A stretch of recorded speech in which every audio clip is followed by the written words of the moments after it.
Scent bird, I smell good, bitch. And if you want to smell good like me, you'll click down below in the description box and get 15% off of your first month subscription service to Scent Bird, which is a monthly subscription service that sends you perfumes, candles, hand lotions, and makeup. So you guys get down below, check out their website, and sign up.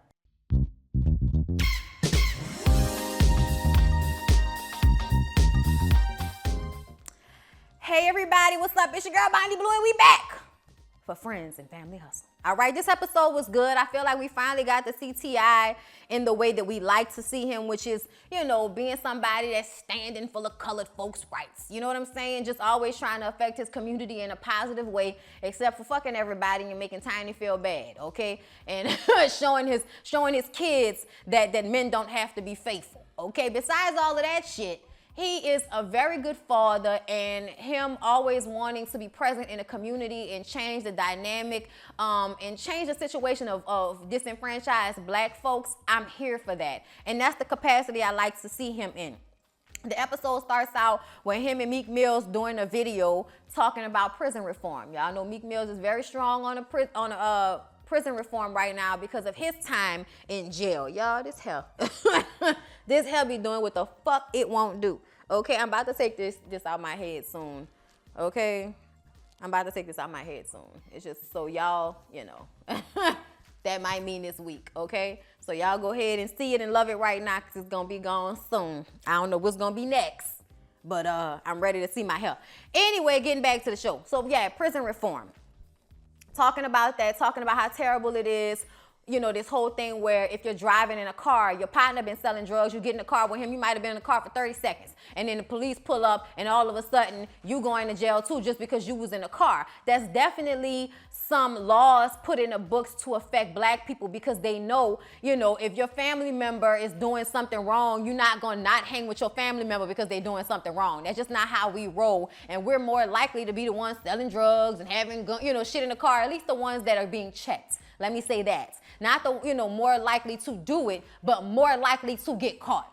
Okay, because if you think these other, you know, these Caucasian kids ain't selling drugs in their high schools, like how the fuck you think they getting high? And they are getting high, okay? So I just think it's so funny how we look at these situations so separately, how it affects black kids as opposed to how it affects white kids. And everybody's still generally doing the same shit. They may not be involved in gang violence and stuff like that and shootouts and all this type of shit, but that's because they don't have to live in the same unsafe environments as the black kids, you know what I'm saying? So it's just a whole bunch of shit that, you know, we set up to fail out this motherfucker. And those of us that make it, we are exemplary examples of black folks. That's why they say it's black excellence. And we make this shit look easy so people feel like just because they see us at the jobs, they see us on television, they feel like shit is equal now. And it's not.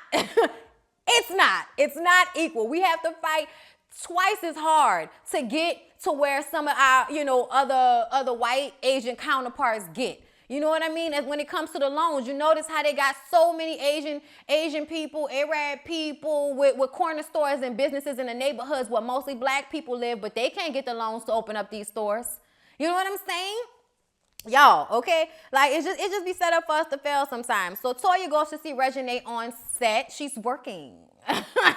She sat there for 2 seconds and looked on her phone. I was like, girl, you better act.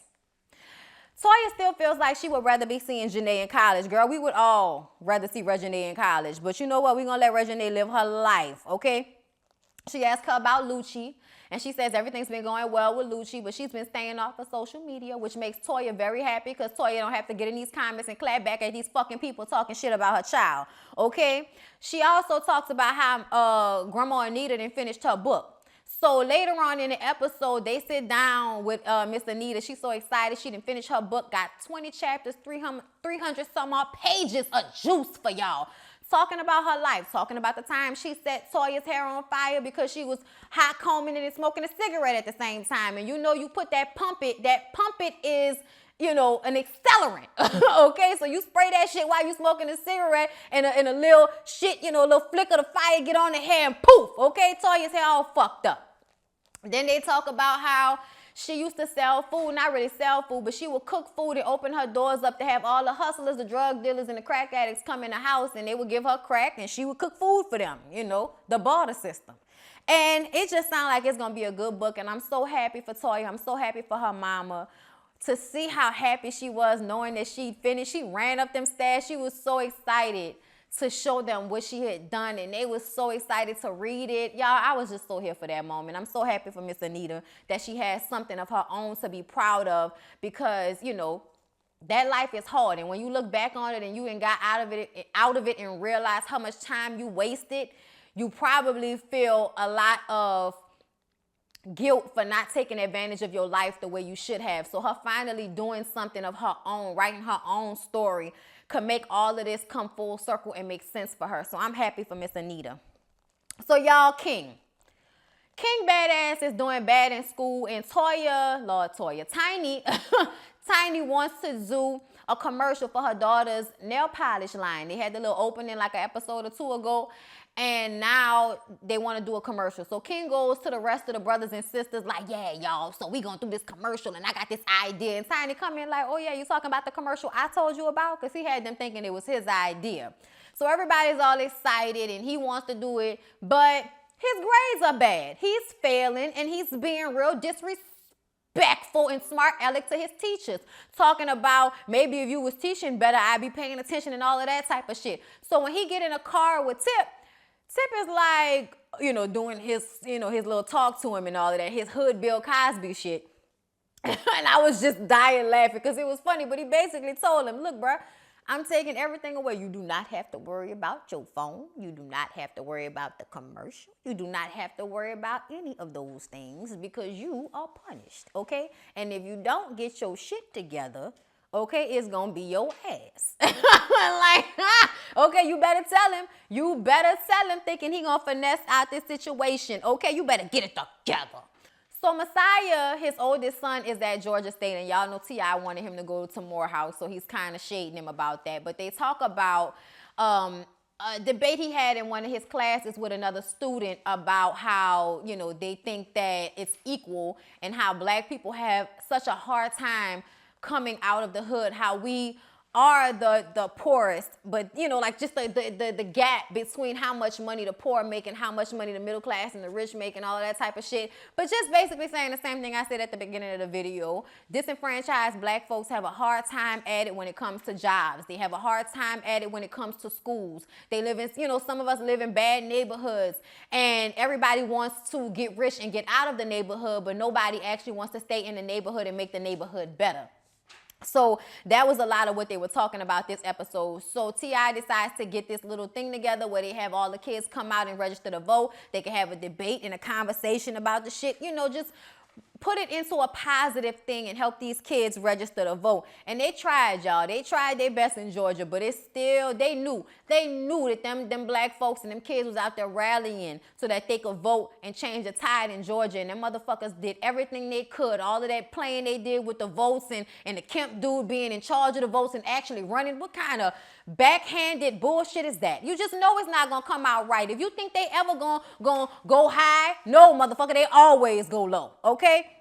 That's still pissing me off, y'all. Anyway, so Tiny does this dress rehearsal for the commercial and sees that the rest of the kids are not, you know, as excited as they would be if King was there hyping them up, because, you know, he's the king of morale around there. He makes everything fun. He makes all the kids want to be involved. So Tiny's like, see, I gotta get T.I. to let King do this, okay? I need him. And I'm just like, girl, you are always trying to be the anti-parent, huh? Just always trying to be a fucking friend. Like, it's exhausting with her, y'all. It's so exhausting. So she sits down with T.I. in the car. I don't know why all the conversations with T.I. got to be in the car, but okay.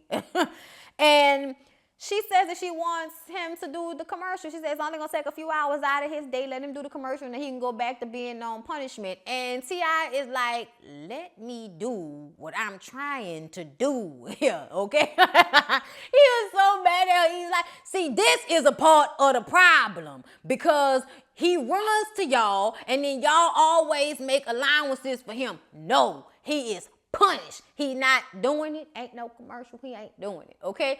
And eventually she just had to let it go and concede to him. But she was getting all upset and wanted to fight him. I'm his mama. I'm his parent too. And then what I say should go as well. No, sis. Not in this situation. When you are the easier parent, when you are the parent more likely to say yes, no, you do not get the last word. Whoever is more likely to say no gets the last word. That's how this works. That's how this works. You need go ask your daddy. That's what Tiny needs to say. And I'm saying that because Tiny is not a disciplinarian and she allows her kids to do things that T.I. would probably not allow them to do.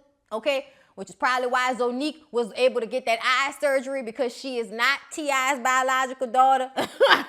Okay, something tells me nigga would have been like, no. I'm just saying, y'all. Tiny let them kids do whatever the hell they want to do.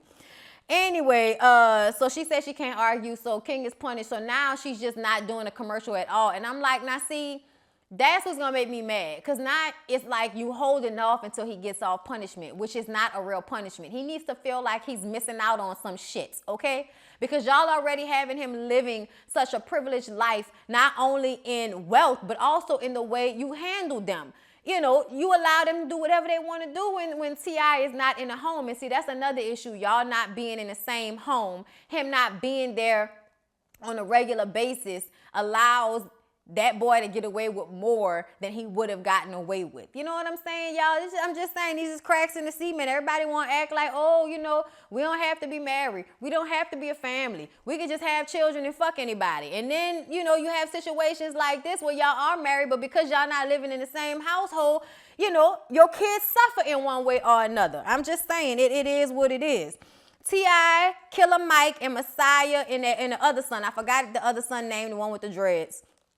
They drive around the neighborhood and talk about revitalizing it. Everybody wants to move out, but what we really need to be doing is buying property, you know, opening businesses and revitalizing it so that white folks can't come in and gentrify it. See what I'm saying? If you own it and you ain't selling, then they can't take your shit. They can't take your neighborhood. And I was like, see, this is the type of shit I love to hear him talking about, because this is real. This is real, and this is what needs to start happening, so that we can stop feeling like we're being pushed out of the neighborhoods that we helped create, that we gave culture to, all for somebody who decided that, oh, it's cheaper to buy down here. So we're gonna buy a house down here and then call the police on all Latino and black people that's been living here for the past 40 years because we don't like the fact that they play loud music every Wednesday night. Like we didn't know that's the fuck they did before we moved in here, okay? Like, oh Lord. Like the people that move into the French Quarter and then want to try to dictate like the noise level in the French Quarter. No, baby. If you don't want to deal with noise and vagrants and drunk people pissing on your porch, guess what? Don't live in the fucking French Quarter, okay? You can't come and be with the culture and then, you know, try to dictate how it roll. No, baby, get the fuck. Go stay somewhere else, okay? Like, I'm telling y'all, that works on my nerves, y'all. That works on my nerves. So T.I. and them got the whole little thing together for the kids to vote.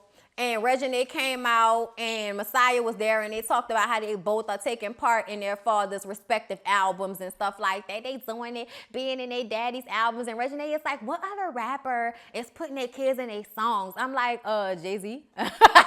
Okay, Blue Ivy had a whole verse, Reginae. You late, okay? You 18, 19 getting put in some shit.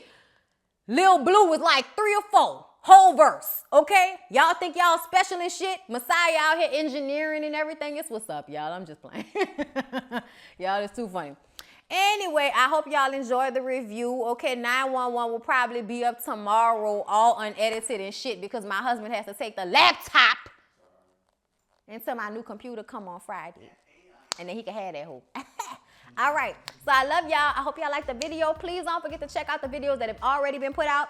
Love and Hip Hop New York, okay, season 9, episode 1, get into. Also, Real Housewives of Atlanta, the Soul Train Music Awards review, and 90 Day Fiance. So I hope y'all enjoy. Love y'all. See y'all in the next one.